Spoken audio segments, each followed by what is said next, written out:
The tears started before the cameras even stopped rolling. Not during a breakup, not during some explosive cheating scandal, not because someone walked off the stage. This time, the emotion came from something quieter and in many ways far more disturbing.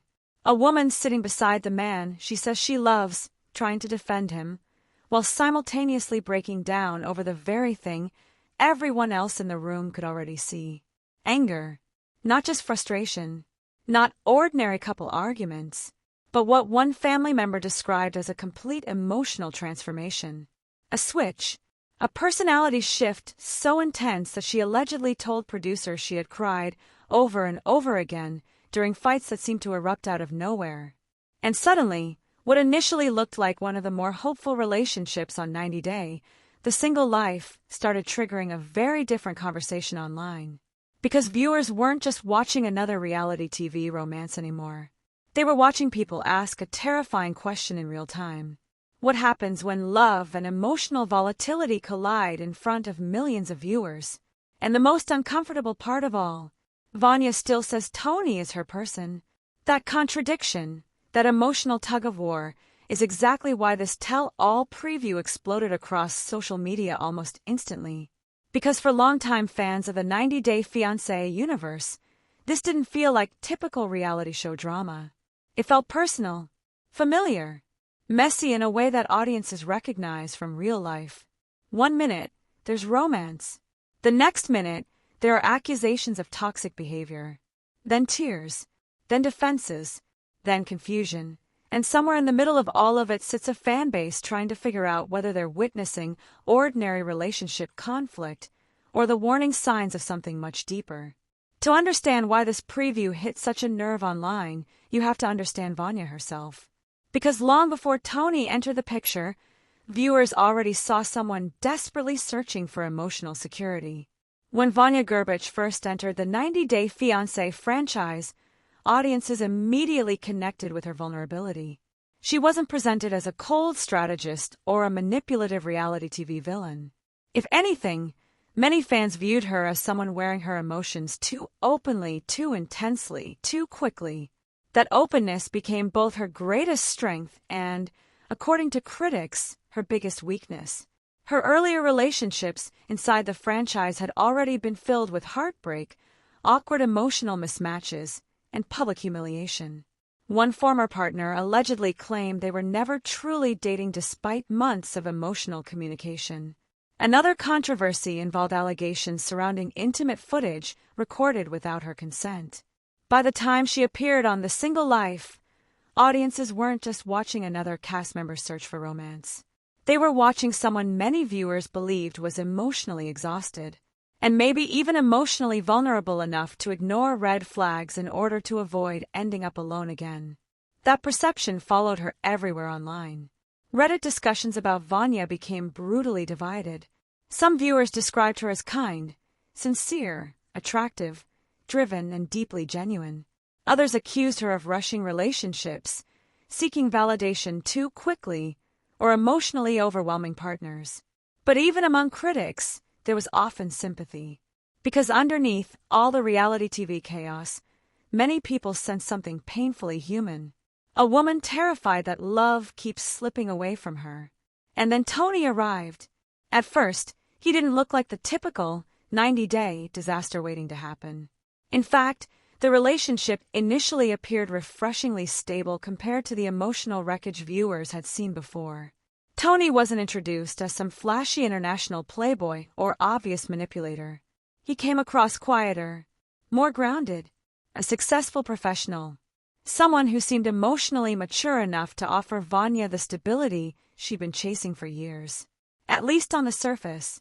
But almost immediately, tiny cracks started appearing.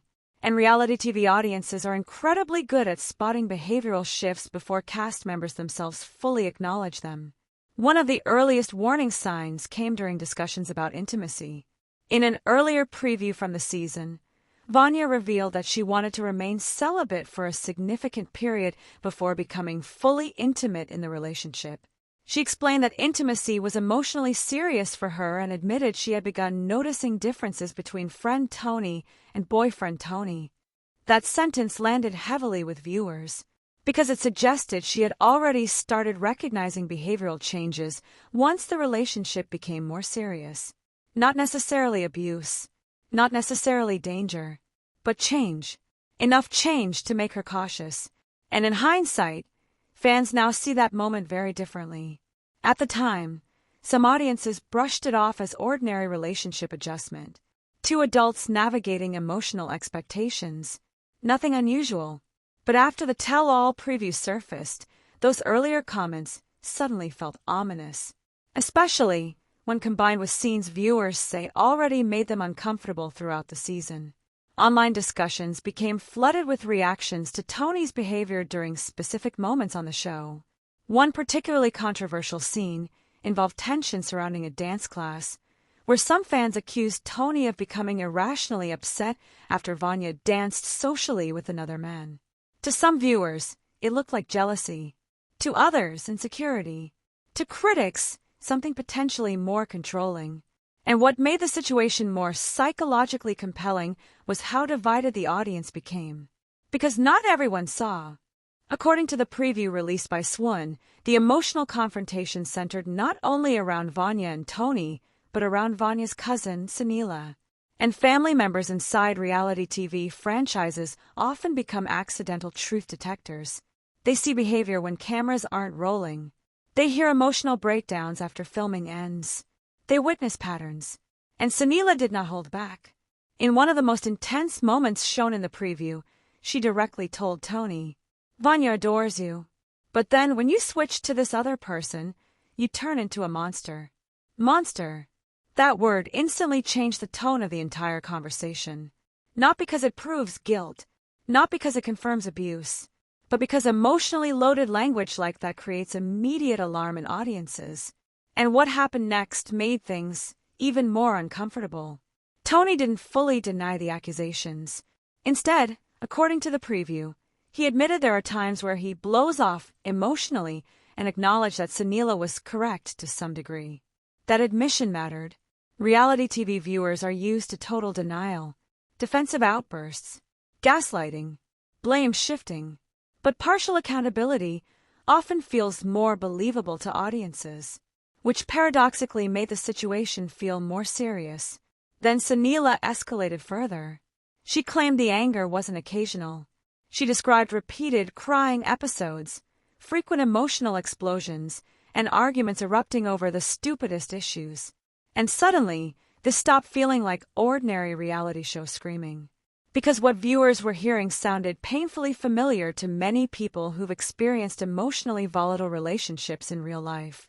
The unpredictability, the emotional whiplash, the cycle of apology and reconciliation, the confusion between love and emotional exhaustion. That's why social media erupted so aggressively afterward. Not everyone was reacting to Tony specifically. Many were reacting to memories of their own relationships. That's the hidden power of reality television. At its best, or worst, it acts as emotional projection. People don't merely watch cast members. They insert themselves into the story. And once viewers emotionally identify with a situation, online discourse becomes deeply personal. Within hours, fans across Reddit and discussion boards began revisiting older scenes involving the couple. Some argued the warning signs had always been there. Others accused viewers of overreacting based on heavily edited footage. But the strongest reactions came from viewers who recognized the emotional pattern itself, not necessarily physical danger. Emotional instability. And there's a reason that distinction matters so much culturally right now. Modern audiences are increasingly sensitive to emotional dynamics that previous generations often normalized.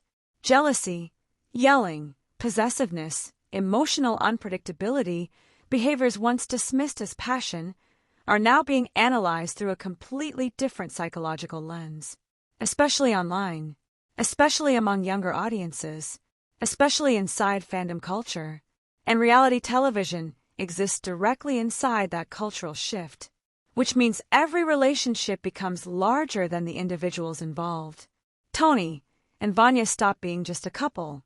They became symbols in a broader conversation about emotional health, relationship standards, and the blurry line between working through problems and ignoring warning signs. But perhaps the most heartbreaking part of the preview wasn't Sunil's accusation.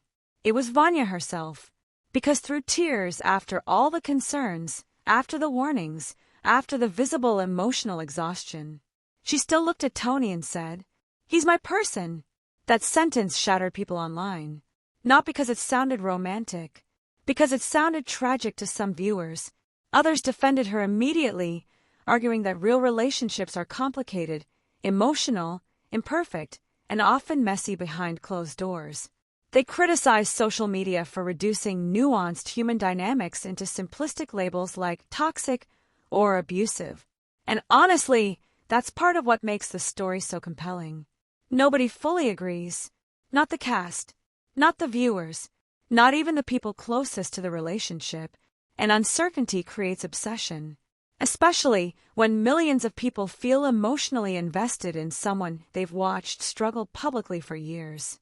But behind the viral clips and social media warfare sits another uncomfortable reality.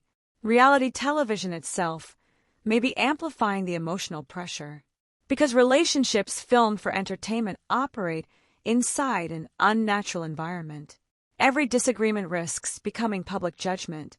Every emotional reaction becomes meme material. Every vulnerability becomes content. And for couples already struggling with communication or emotional regulation, that pressure can become combustible.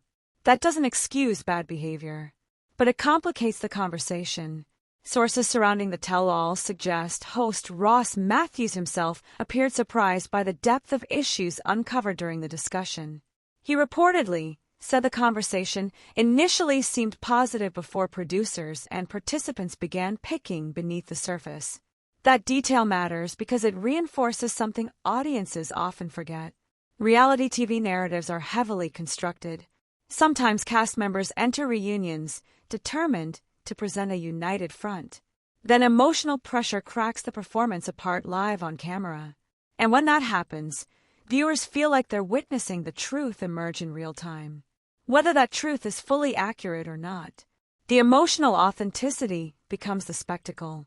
Meanwhile, fan reactions continue spiraling into broader debates about relationship psychology itself.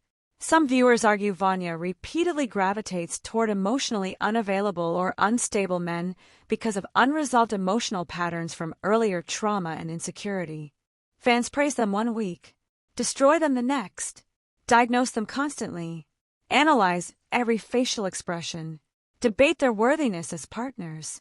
Very few people are emotionally built for that kind of scrutiny, yet audiences continue demanding more intimacy, more honesty, more emotional exposure. And the tell-all format intensifies all of it, because reunions aren't designed to create healing. They're designed to create confrontation. Producers push unresolved tension into confined spaces and force emotional reckoning under lights, cameras, and public pressure. Family members appear. Exes appear. Critics appear. Receipts appear. The goal isn't closure. The goal is revelation. And sometimes those revelations become darker than expected. What's especially fascinating about the Tony Vanja situation is that it lacks the clean simplicity audiences often crave. There's no confirmed scandal, no arrest, no cheating bombshell, no catastrophic betrayal. Instead, viewers are reacting to emotional behavior patterns. Tone, energy, anger, tears, fear, instability, which makes the entire discussion more subjective and therefore more emotionally charged. One person sees concern, another sees manipulation. One sees a troubled couple trying to grow, another sees emotional danger. That ambiguity guarantees ongoing conversation long after the episode airs. And producers understand this perfectly.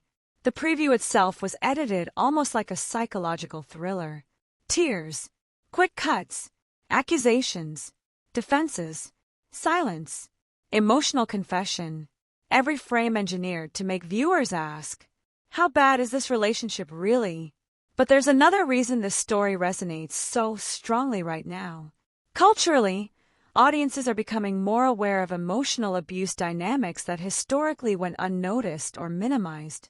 Conversations around gaslighting, emotional volatility, coercive behavior, and toxic relationship cycles have exploded across social media over the past several years. That awareness changes how viewers interpret reality television.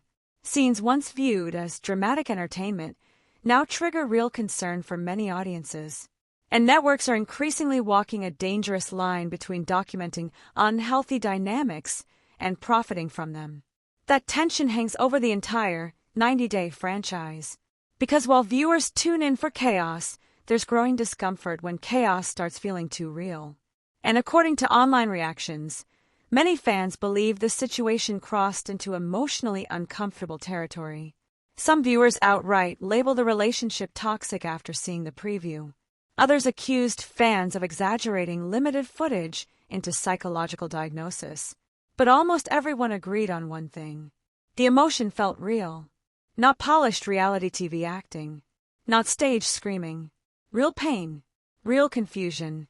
Real emotional exhaustion. And maybe that's why this preview became so impossible to ignore. Because underneath all the celebrity gossip and reality TV spectacle sits something terrifyingly relatable. The experience of loving someone while simultaneously questioning whether the relationship is hurting you. Millions of people know that feeling, which is why viewers aren't simply watching Vanja anymore. They're watching themselves, and the future of this relationship now feels completely uncertain. Some fans believe the couple could genuinely work through communication issues if Tony acknowledges and addresses his anger patterns seriously.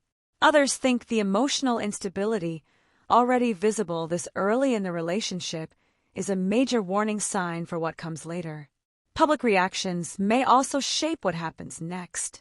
Reality TV couples often experience enormous external pressure once audience narratives solidify online. Cast members begin reading comments. Family members get involved.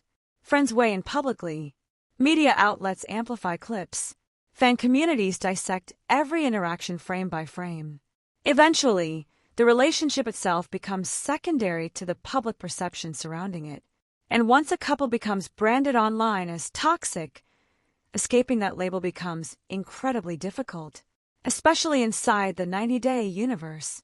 At the same time, controversy can paradoxically strengthen reality TV visibility. Polarizing couples often receive more attention, more interviews, more screen time, and greater franchise longevity because conflict drives engagement. That creates another ethical gray zone. Does public outrage discourage unhealthy behavior, or unintentionally reward it with more fame? The answer is probably both. And somewhere in the center of all this noise sits Vanja, crying on stage, defending the man accused of causing those tears, while trying to convince herself, the cast, and the audience that love is still stronger than the damage. That image lingers, because it's messy, human, contradictory, and maybe that's the real reason people can't stop talking about the story. Not because audiences enjoy watching pain, but because they recognize how complicated love becomes once emotion, insecurity, anger, fear, hope, and public scrutiny all collide together. Especially when the person at the center of it still believes the relationship can be saved. The tell-all episode itself may provide more context. It may clarify what's truly happening behind the scenes. It may soften public reactions, or intensify them even further. Right now, viewers only have fragments, but fragments are often enough to ignite the internet. And as millions prepare to watch the full confrontation unfold, one haunting question continues, hanging over this entire situation. When someone you love keeps making you cry, how long before love itself stops being enough? And maybe the most unsettling part of all, Vanja still doesn't seem ready to walk away. If you've been following this story, what do you think viewers are really witnessing here? A relationship struggling under pressure? A toxic dynamic unfolding in public? Or something far more complicated than social media wants to admit? Because the internet has already chosen sides. But the full story may be even darker and far more emotional than anyone realizes yet.